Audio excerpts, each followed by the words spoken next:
This is Lieutenant Colonel Ollie North, and I appreciate very much you taking time to join us this evening. If you have a question in the midst of our conversation here this evening about what's going on in the Middle East, you're going to get straight answers. All you have to do is press 0, and you can pose the question, and I'll answer it here on air as long as we're not overwhelmed by it. Let me just start with a quick update based on this morning when I was on Fox News. If you all missed it, Bill Hemmer and I had a conversation about what's going on, first in Iraq. And I want to get to what's happening in Israel based on what happened with President Obama and Prime Minister Netanyahu earlier today. But first, this morning, there was rumors, and they were rumors, that Baghdad was about to be attacked by ISIS, or ISIL, or the Islamic State terror army. And apparently the White House is having a hard time connecting the dots. Here's what's happened. Barack Obama announced that he was going to pull out of Iraq in 2009, right after he became president. It was a promise he'd made during his campaign. He completely withdrew all American forces from Iraq in December of 2011.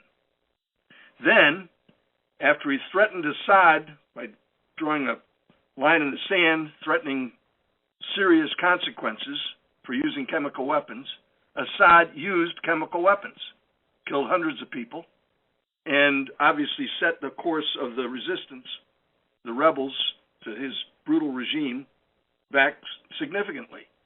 He failed to enforce that red line, and then he made a decision in 2012 not to support the Free Syrian Army. Everybody remembers the comment he made about those people not being nothing more than physicians and pharmacists and farmers.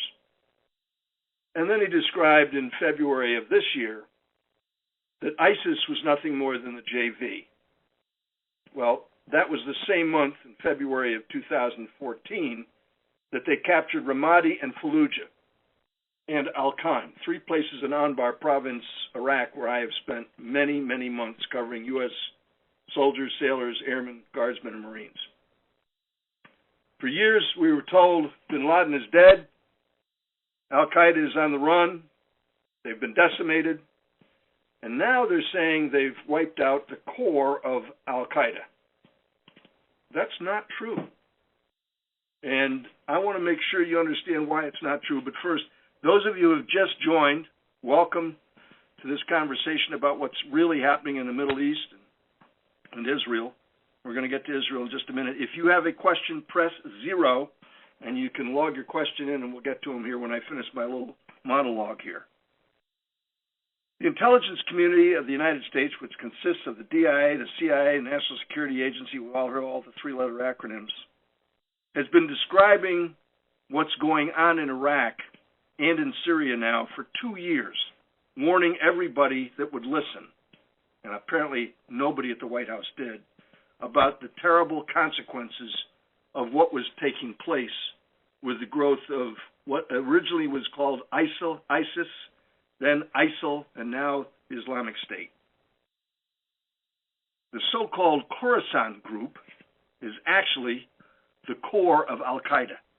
They migrated from the Afghan-Pakistan border region to Syria because it was a safe haven. They've never called themselves the Khorasan group. That's a name that was invented in Washington because that was how he justified starting the airstrikes. Despite those airstrikes by a coalition that includes 5 Arab countries and the United States, and today Great Britain, the ISIS army still controls most of Anbar province in Iraq. It's consolidated in the cities of Ramadi and Fallujah and Al-Khan, where I spent so many months covering our troops. On Sunday, the ISIS ambushed a brigade-sized Iraqi army force en route to Ramadi, preventing that unit from ever reaching the city. There is only one place left in the Middle East, one place, where Christians are protected, and that's the country of Israel. If you just joined this conversation and you've got a question, press 0. But I want to remind everybody that the original churches founded by Paul, you remember he got knocked off his horse on the way to Damascus from Jerusalem. Those churches have now all been destroyed. The Christians have been driven from their homes. There's not a single church left in northern Iraq. There's not a single Christian business left. And literally tens of thousands have been massacred by ISIS or ISIL or the Islamic State. There is only one place where Christians are protected, and that's where we're going in January. Betsy and I are going to lead an expedition off to give the reassurance that the American people actually do care what happens to Israel. Yesterday, when Prime Minister Netanyahu spoke at the United Nations, he was blunt about the threat posed by the Iranians and their nuclear weapons program and their ICBMs. Today, he met with Barack Obama at the White House. I want to just quote to you, just to let you have a sense for how distorted the media is. This is from the press wires that we get at Fox. Quote, meeting for the first time, and this is not Fox, by the way, this is the Reuters news service. Meeting for the first time in 8 months, the two leaders who have a history of strained relations avoided any direct verbal clash during a brief press appearance and even seemed in sync over the fight against the Islamic State militants. They were unable to hide their differences on some of the issues that have stoked tensions between them. Netanyahu said, quote, as you know, Mr. President, Iran seeks a deal that would lift the tough sanctions you work so hard to put in place and leave it as a threshold nuclear power. I hope that will not happen. And of course, this president of ours is so anxious to do a deal with Iran of some kind that he can claim as a diplomatic victory that not only Israel, but all of us are placed at risk because of it. Now, I just give you that as a quick thumbnail update of the things that we were working on today at Fox News. Josh Earnest, what a wonderful name for a press secretary. He is earnest. And he gets things wrong so often. And of course, he's still trying to convince the Israelis that if they just give up enough land, they'll have peace. Unfortunately, that means that they'll have peace, P-I-E-C-E. Now, I want to go to some of your calls because I want to just give you an opportunity to ask your questions, to pose whatever you want, to get a straight answer. By the way, if you want to know more about our upcoming trip to Israel, it's just 4 months away. Go to olivernorthisrael.com. That's olivernorthisrael.com. And we've got a few seats left. I don't want to make anybody, feel like they can't come, but we're going to cap it off. And I want to make sure that you have an opportunity to join us on this. Betsy and I are hosting this trip. This is our third one, my 28th trip to Israel. The third one Betsy and I have hosted together. It is a wonderful opportunity to get to see the place of which the Old and New Testament is so clear, and get to meet the people who have made this land flourish, to see things that no other tour group will ever get to see. You're not going to get, on a tourist trip, you're not going to get to go to an Israeli military base. We will. You're not going to get to meet with the Prime Minister's folks in the Knesset. We will. You're not going to get to visit sites where the great victories, all the way from the Old Testament all the way up through modern times, have been played out like you will in this trip. So I invite you. If you're interested, it's olivernorth.com. It's olivernorthisrael.com. So let's go first. Who am I going to? Charles.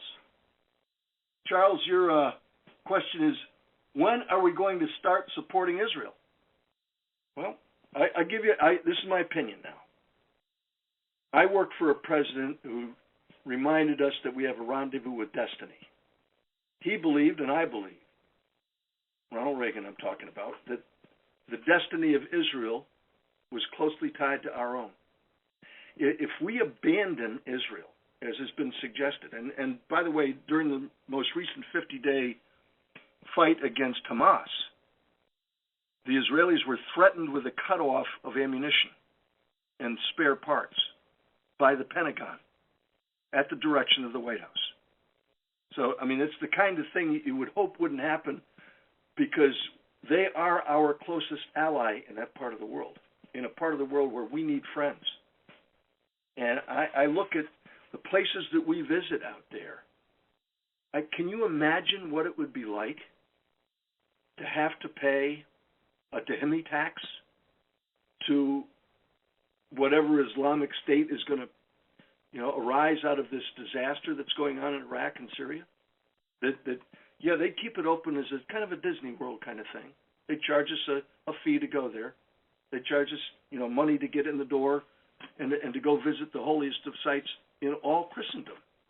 In fact, in all Judaism and Christianity. And I just look at those kinds of things and I say to myself, could that happen?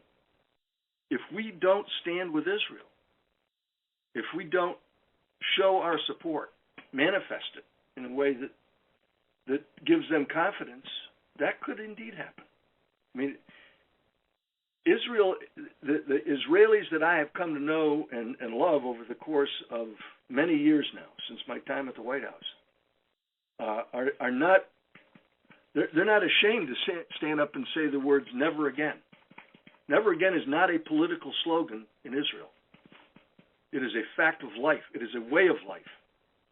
When we were in an Israeli air base last trip out, there's only one picture on the wall inside the ready room. And we took our group and we were briefed by an Israeli Air Force captain, who, by the way, is a graduate of Duke University. And there was one picture on the wall. They've got all the modern PowerPoints to show all the stuff that just like in a U.S. Air Force or U.S. Marine or U.S. Navy ready room. There's one picture on the wall. It's the entrance to Auschwitz. A photograph. And underneath the words, "Never again." If that doesn't tell you something about the fortitude and steadfastness and perseverance of these folks, then you're missing something. Let's go to another one. Live in East Texas with recent actions in Oklahoma and influx of immigrants. How confident in the government? How confident in the government can I be? Oh, to protect my family? Well, I don't want to make this an advertisement. I'm on the board of the National Rifle Association. I'm the chairman of the Military and Veterans Affairs Committee of their board of directors.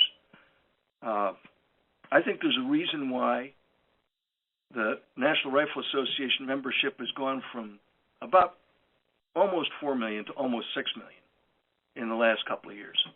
And I think the evidence of that is the lack of control that we have over our own border, the lack of security that we experience almost on a daily basis. I'll give you an example.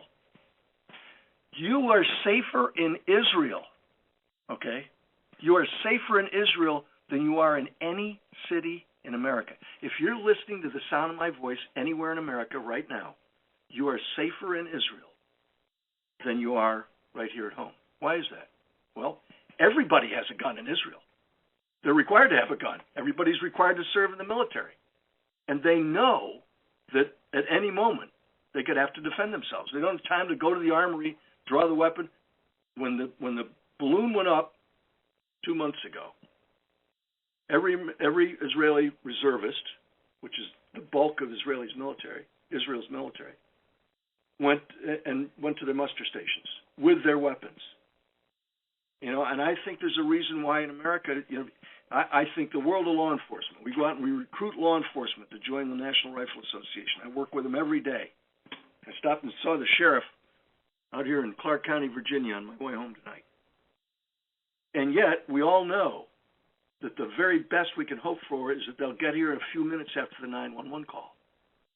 And so I think when you see things like what happened in Oklahoma this week, when you see things like what happened at the White House with the Secret Service, apparently confused as to what to do when somebody jumps the fence and runs across the lawn and breaks into the White House, apparently confused about a man getting on an elevator with the President of the United States, armed, a convict who wasn't entitled to have a firearm, and he's on the elevator with the President. When you see that kind of thing happen, I think there's a reason why a lot of Americans feel the best defense I've got is being able to defend my own family. Now, for those of you who just joined, if you've got a question, punch 0. If you want to know more about our January trip to Israel, go to olivernorthisrael.com. It's all there for you. And I invite you to join us on it. We've got a few spaces left. I want you to know that this is something that will unite the words of the Bible, the land where it all happened, and the people who are there now with what's going on in your heart. It is a life-changing experience. And Betsy and I would welcome you to join us on this. Quick sidebar. Last night, I was on Megyn Kelly's show, The Kelly File. And we had on with us Canon Andrew White, who was the vicar of St. George's Anglican Church in Baghdad. And he was reporting on what would happen to his people, those who go to his church. The last Anglican church in the country, the last Protestant church that's open, and one of the last Christian voices in it. He's a Brit. He's less than 40 years old. I think he's 39. He has multiple sclerosis, MS, and was being asked about what would happen if ISIS breaks through into Baghdad. And he said something that was very profound. He said, "I'm not scared. I'm scared for my flock, my people, because no one will protect them. The Iraqis won't protect them. I won't be able to protect them. But I'm not afraid," in part because he knows where he's going and why he's going there. The reality of it is, there is only one place in all of the Middle East where Christians are safe, and that's the state of Israel. When I see things like the White House saying that we really ought to have Jerusalem as a neutral city governed by, I don't know, the UN, it's a frightening prospect. And that's why I encourage people, go while you can. I mean, see where it all took place, and visit these, and build an understanding of what's going on with the people of Israel, in addition to the wonderful, obviously, history, but also the great spiritual experience that you can have on one of these trips. Israel is a very, very special place, and it is an experience that everyone who's accompanied us has made observations that it was for them a life-changing experience. So I urge you to have yours. Thomas, Semper Fi, what's being done to curtail the ISIS Islamic extremists here at home? Well, we had this debate the other night on Hannity.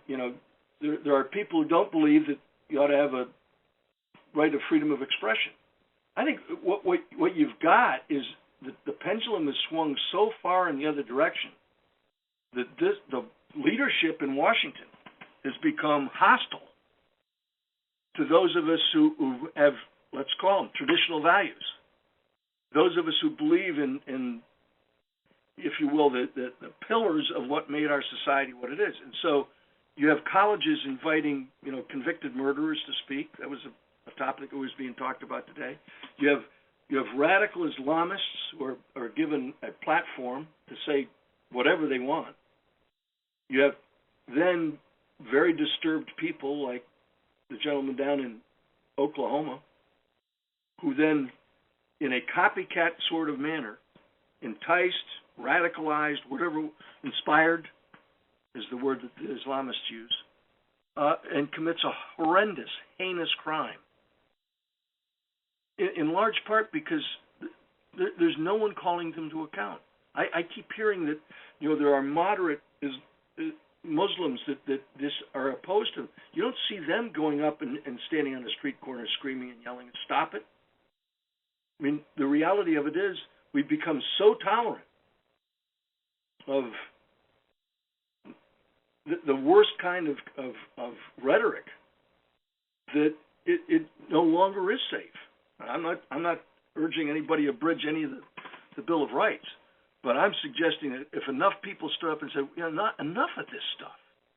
We don't need to hear any more of that. Stop putting it on television.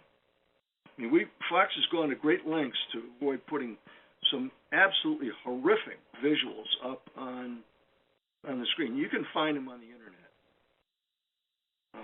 But I'm glad that I work for a company that does not do that.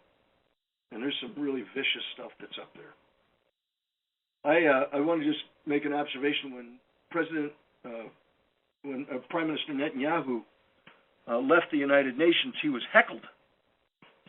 There were people shouting at him that he had no vision for peace. And I've gotten to know him fairly well over the years, and I can't help but admire the fact that here is a leader of a country who gets up and tells it like it is. I mean, the speech that he gave to the United Nations and the comments that he made in the Oval Office today make it very, very clear he is the kind of person who's going to do everything he possibly can to defend his own people. And I kind of hope that we're going to start seeing a trend in that kind of direction here come November, and do the right thing in 2 years when we hire a new commander-in-chief. Let's go to another question here. So, Tyrone, do you believe we'll have to send ground troops into Iraq? And if so, will it be as bad as the first time? Well, I've spent 57 embeds now with American soldiers, sailors, airmen, Marines in Iraq, Afghanistan, and other places around the world. I've been able to look every parent in the eye, and I've met a lot of them. I go out on book tours, and I go out and do presentations for Fox and the like. And I've met the parents of those who, in fact, they've sometimes brought the picture of their son or their husband or their brother that was taken with me, and we're standing there grubby in flak jackets and helmets. And he was doing something he loved to do, and I was doing something I loved to do, and I like to keep company with heroes. When I look at those parents, I could tell them up until now that the sacrifice that their loved one made was worth it. And I can't do that anymore. I can't look them in the eye and say that to them and be honest. And that's because of the failures of this administration. We didn't have to pull everybody out of Iraq. We shouldn't have. Just yesterday, the brand new Afghan government signed an agreement to allow up to 10,000 American troops to stay in Afghanistan and give them the protections of what's called a status of forces agreement. Boom, done. General Joe Dunford, who's coming back to become Commandant of the Marine Corps, got on the plane and flew home. Mission accomplished. Because his mission was to get that done in spite of the fact that this administration didn't necessarily want it to happen. If we had not pulled out of Iraq in what the troops called the Obama bug-out, well, I'm going to get in trouble for this. The Obama bug-out was December of 2011. Pulled every one of the U.S. troops out of the country except for a handful left at the embassy. And that's where the beginning of the end started for Iraq and, quite frankly, the sacrifices that have been made by so many Americans. Now, I do not think we're going to see the 3rd Marine Division or the 1st Infantry Division or the 1st Armored Division back in Iraq. I don't think it's going to happen. I think what you're probably going to have to see is a real Iraqi government in Baghdad and probably 3 separate, if you will, federal states. The Kurds up north, the Sunnis in the middle, and the Shiites in the south. And some kind of deal worked out by which they all team up and get rid of ISIS. I think it's probably going to take some of the Turkish army, probably some Kuwaitis and some Saudis. I mean, there are people out there who actually do like Americans in those countries. I can tell you that most of the Sunnis in Anbar province are not radical crazies like ISIS. And they will turn on these evil, what al-Baghdadi governs in his so-called caliphate is truly evil. I mean, they are wedded to the horror of killing. And as General Jim Mattis once said when we were outside Fallujah in November of 2004, some of these guys just have to die. He didn't use the word guys. And he's right. He was talking about what was then called Al-Qaeda in Iraq that became ISIS once they got to Syria. welcome those who have joined. I'm getting so listen, if you just joined us and you want to ask a question, press 0 and I'll answer your question. If you'd like to learn more about our upcoming trip, it's just 4 months away. Our upcoming trip to Israel, the Holy Land. You can go to olivernorthisrael.com. That's OLIVERNORTH, Israel, ISRAEL.com. And you get all the facts that, and I'm inviting you. Betsy's inviting you to. By the way, somebody asked me the other day, says, "Are you crazy taking your wife over there?" I said, "She wouldn't let me go without her." Betsy said, one of my dearest friends on the planet Earth, Duke Westover, whose company puts these tours together, she said to Duke, "He's not coming back without me." I wouldn't take Betsy where it wasn't safe. I actually have done so. I took her to Washington a few weeks ago. There's not a city in America as safe as any place in Israel. You are much safer there than you are in the streets of Philadelphia or wherever you're calling from, I can assure you. And it's just because that's the way it is. And I certainly wouldn't be taking Betsy there if I didn't think this was a safe thing to do. All right, let's go to Rev. I believe there are Bible-believing Christians in Congress. Where are they? I'll tell you one. I'll give you his name. If I have time, I'll look for his phone number for you. His name is Frank Wolf. He's my congressman. Frank Wolf is a devout, God-fearing man, a great Christian leader. Unfortunately, he is retiring this year after, I think, 16 terms in Congress. And I'm going to miss him dearly.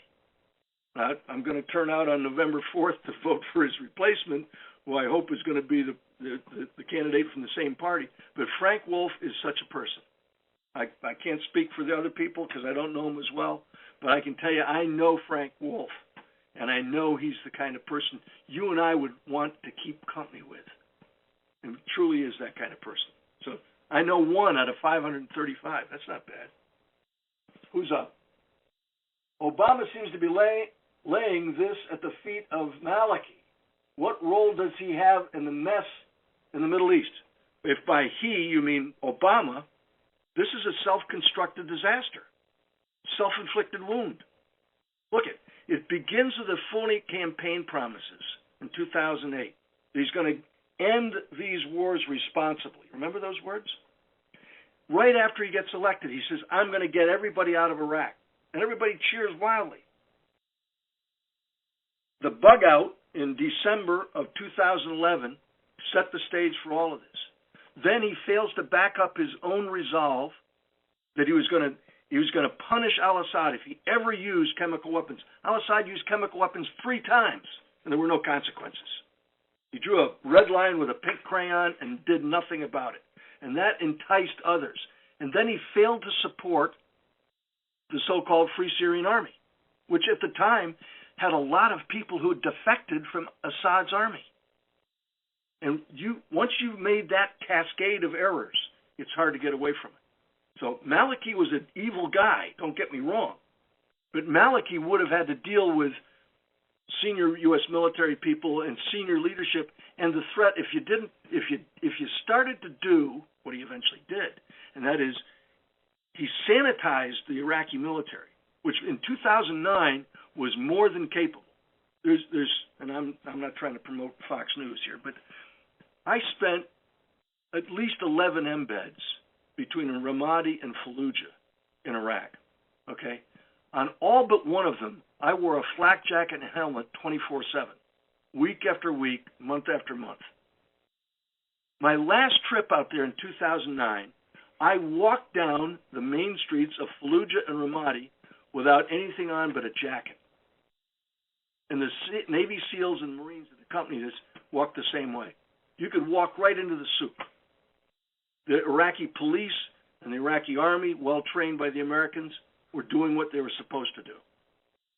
But when they were abandoned by the United States at the direction of the commander-in-chief, it all began to unravel. I'm not making excuses for Maliki. He's a dunderhead and an evil guy. But if you're told in advance, as was Karzai, by the way, in Afghanistan, we're leaving you, you start looking for new friends. Maliki found his friends in Tehran. Shiites just like he is, and they did everything they could to back him, which further polarized the military. He purged out of the army and out of the Air Force and out of the police services anybody who was a Sunni or a Kurd, and the end result was essentially a unisectarian, all Shiite military full of his cronies. And so what happens when ISIS comes raging across the Syrian border? They capture Fallujah, they capture Ramadi, and then they take Mosul, the second largest city in Iraq. And they did it because the officers abandoned their troops and they fled, because the ISIS propaganda is pretty powerful. I mean, you see enough people being shot in the back of the head, enough people being beheaded, and the kind of stuff, the atrocities that they were committing. I'm not making excuses for cowardice, but I can certainly understand why an Iraqi army that isn't well led, that isn't out there to really protect anything except a paycheck, would bolt. And of course, they left behind billions of dollars worth of U.S. equipment that ISIS now uses. Quick, if you just dialed in and you've got a question, punch 0 on your phone, give me the question and I'll answer it. If you would like to know more about this great upcoming trip to Israel, to the Holy Land, go to olivernorthisrael.com. We're leaving on January 25th. We're coming back in February. The details of it are all right there. There's a great sample agenda for you. And for those of you who are concerned that it may not be safe, please consider this. I would never take Betsy to a place that wasn't safe, except to Washington. Betsy won't let me go to Israel without her. She knows that she is safer there than she is out here in Virginia. And we got a great sheriff. The fact of the matter is, you're safer there than you are in any city in the United States. And so, if you want to learn more, go to olivernorthisrael.com. Another question. Why won't the military protect? What are you pointing at? That man is a statesman? What can we do to get Christians to the polls? Hey, this is very simple. It's let me put it in military terms. How do you get people to the polls? You become a recruiter. You go to someone who you know did not vote the last time. If Chuck Colson, God rest his soul, if Chuck Colson is right, some 21 million God-fearing Christians, these are people who were written off by the current administration as people who believe in Bibles and guns, right? They clutch how do you put it? They hold on to their Bibles and their guns. If 21 million Roman Catholics, evangelical Protestants, did not go to the polls last time, they were eligible to vote, and they didn't. Why? Because for whatever reason, they didn't think it was important. Here's my thesis. The good Lord blessed my best friend and me with 4 great kids. We now have 14 and a half grandkids. If you won't go to vote for any other reason, go to vote for them. Because you can't have the next generation of Americans so saddled with debt that they'll never get out of it. You can't have them defenseless. There's no way that unilateral disarmament, which is what we're practicing right now, ever guaranteed peace to anybody. And so I urge you to, whatever appeals to your neighbors, your friends, the folk, your coworkers, as a reason to vote, you use it. We got 4 days till the next election, 435 members of Congress, 33 U.S. senators, all up for, and lots of state offices. Virginia, we do off-year elections for our own state office holders. But, dear me, get them out to the polls. There's still time to register in most states, by the way. So, in Virginia, what is my opinion of the threat level of protesters in our country, like Dearborn, Michigan? Well, look, Dearborn, Michigan Jersey City, New Jersey has a higher per capita count of Muslims in it, and my guess is probably 99% of them are good, peace-loving, nice people. It's the 1% that's the problem. When you consider what's happening with radicalization, like the events that occurred down in Oklahoma. Oklahoma is a wonderful place. I spent a lot of time down there. I wish I owned some of that oil patch. But I'll tell you, once it gets into the head of somebody that they can commit a crime, the likes of which they've seen ISIS get away with, and they're confused or disturbed or uncertain enough, you end up with some really serious problems. And so people say, well, the real problem is lack of education, lack of opportunity. I like to remind those that say that. On 9/11/01, 19 people aboard 4 airplanes, nearly all of whom were college graduates, who had no problem with their finances whatsoever, flew those airplanes into 2 buildings in New York City, the Pentagon in Washington, and a farmer's field in Somerset County, Pennsylvania, and killed almost 3,000 people. It wasn't because they lacked education. It wasn't because they lacked opportunity. They had been taken at a young age and twisted and turned to hatred. And unfortunately, that kind of stuff happens some places in America. I mean, when you see some of the stuff, there was a mosque in Virginia that's now closed. It was shut down because the imam was preaching the overthrow of the government of the United States and the murder of Americans. And, that's, unfortunately, we've become very tolerant of that kind of thing in recent years. Saudi Arabia has all the money. Iran has muscle. Couldn't Saudi Arabia take over the Middle East with the muscle of Iran? Here's the problem. The Iranians are Shiites, and they're Persians. They're not Arabs. The Saudis are Arabs, and they're Sunnis. I don't want to just get off on a terrible long tangent here, but the bottom line of what's happening in the latter quarter of the last century, 1979 onward, was an Islamic revolution that took place in Iran. The Ayatollah Khomeini returned to Iran and started what he called the Islamic Revolution. In fact, they have the Islamic Revolutionary Guard Corps is a part of that. He believed that the 10% of Muslims who are Shiites would lead the way. Well, by 1981, the Sunnis had decided we're going to have our own terrorist organizations.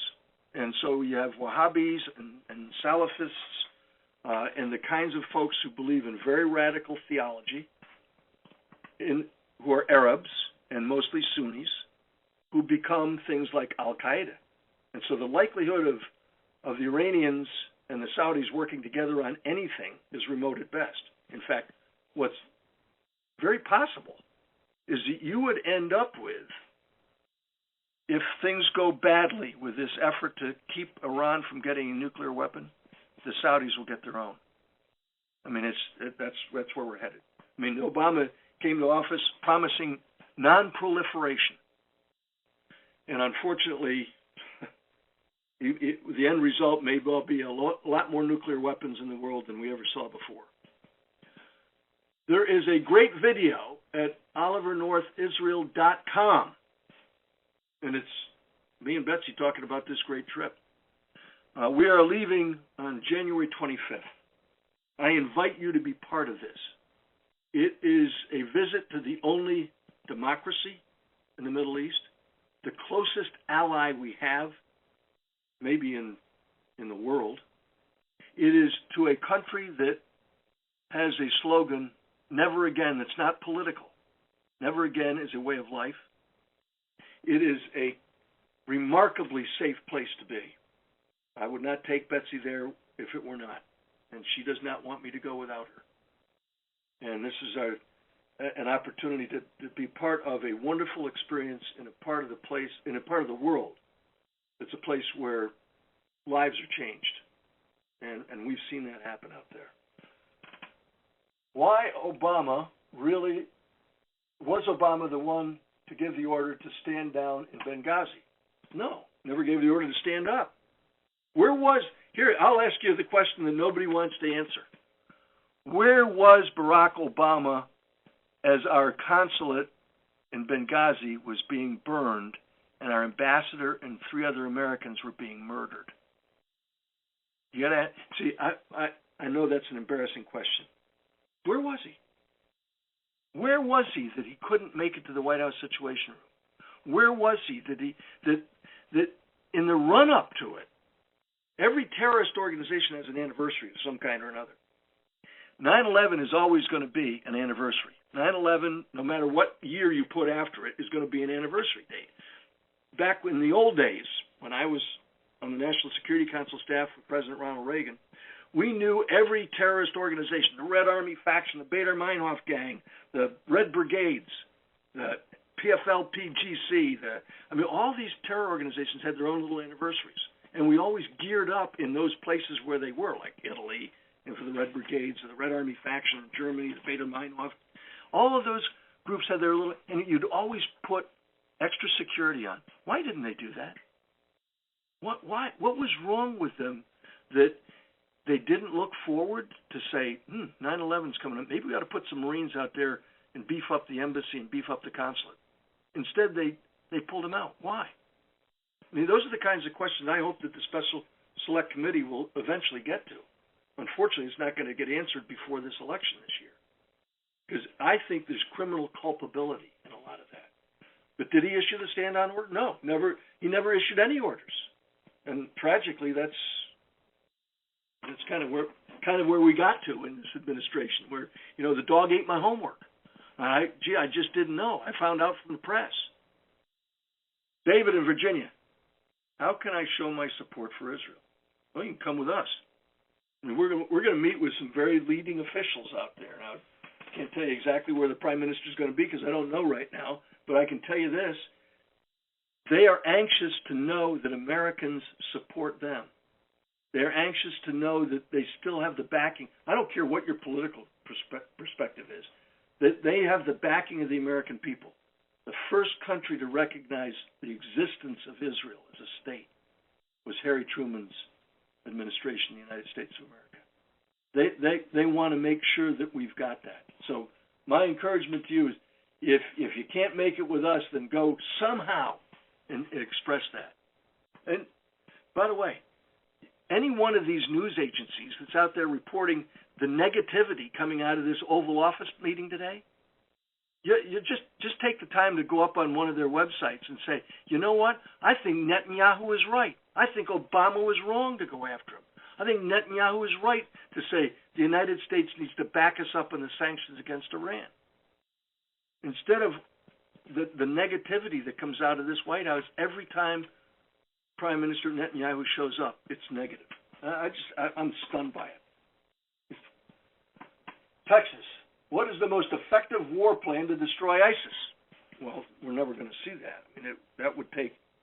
Look at. You know that you're not going to have a sustained air campaign when, and this is what they're doing right now, when you give the enemy a 15-hour break every day. That's daylight, right? In other words, you have to blanket the country 24/7 and go after every target as it pops up.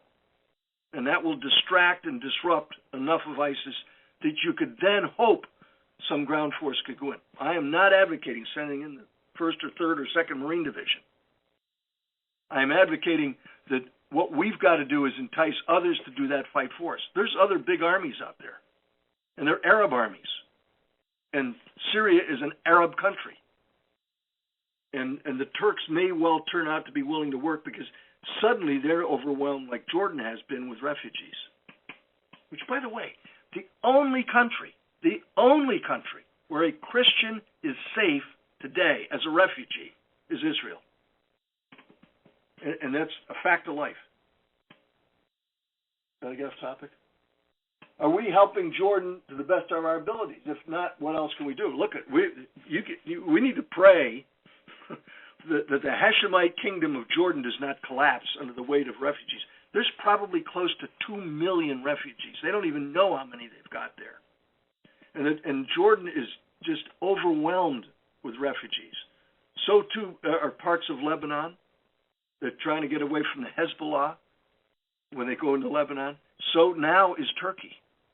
And so what you're looking at is over 25% of the entire population of Syria has now been driven from their homes or killed. 200,000 dead, 2.5 to 3 million refugees. It's stunning. And it's because of ISIS and because of what has transpired with the brutality of this regime. The al-Assad regime is just vicious. So too is ISIS. So are we doing enough to help Jordan? No. I mean, the fact is, unfortunately, this administration insists that all of our aid to Jordan, not all of it, but nearly all of our aid to Jordan goes through the United Nations. Can you imagine how much of that is being filtered off and put in the pockets of bureaucrats up in Turtle Bay, the big blue building up in New York? I mean, we saw with the Oil for Food program the corruption inside the United Nations. And I've been to these refugee camps. I mean, it's absolute squalor. There's little kids, terrible malnutrition, disease. I mean, total lack of anything except maybe enough water and perhaps enough bread to get by in a day. I mean, it's just absolute terrible. And of course, ISIS is driving people out that don't adhere completely to their particular brand, or their particular sect, if you will, of Sunni Islam. Deb, in Virginia, my husband and I vote, have always stayed on top of issues, signed petitions, call congressmen and senators, and leave messages. We feel like we already do everything possible. The tide has just turned. Look at, we haven't done everything we can. We've got this character back in the White House for a second term, so we haven't done everything we can. We got a Congress that's doing nothing. The Constitution that I took an oath to support and defend is pretty doggone clear. And the first three words of it are, we the people. And so we the people had better start taking it back. And don't get me wrong, I'm not advocating people, burning down buildings in the streets of Washington. What I am saying is, if we had done all we could have and should have done, this administration would not have gotten a second chance. And we'd have a Congress that was going to insist on accountability.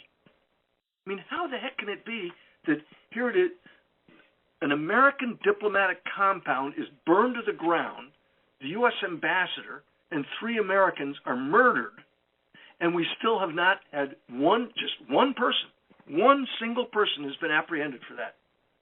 That's incredible. I mean, what have these congressional committees been doing? We finally got a select committee appointed. And look, full disclosure here, if you haven't figured it out, I'm a Republican. But I'm astounded at the lack of leadership in Washington. It's one of the reasons why my favorite congressman, Frank Wolf, is leaving.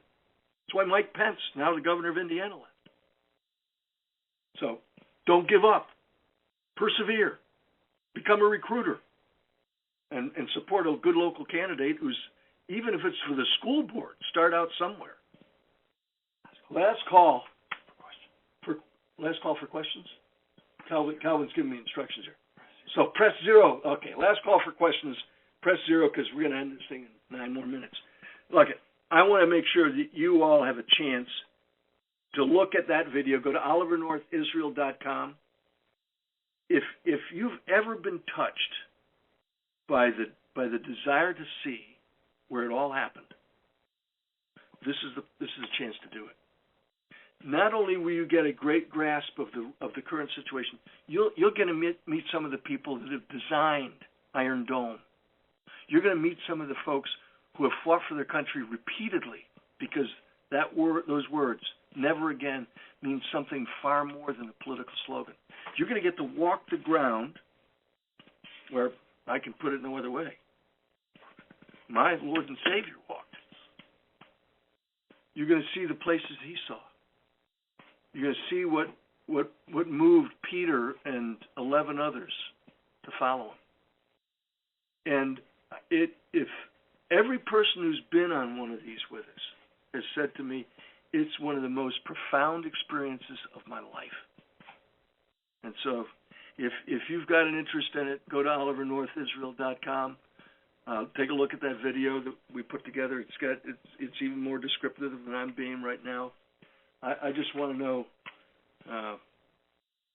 if you have a chance, I want you to know this is a great opportunity. Kim in Michigan. Kim asks, who will be our next president? I don't know, Kim. I don't have the gift of prophecy. I know one thing for certain, it won't be the guy who's there now. Thank God the Constitution doesn't allow that to happen.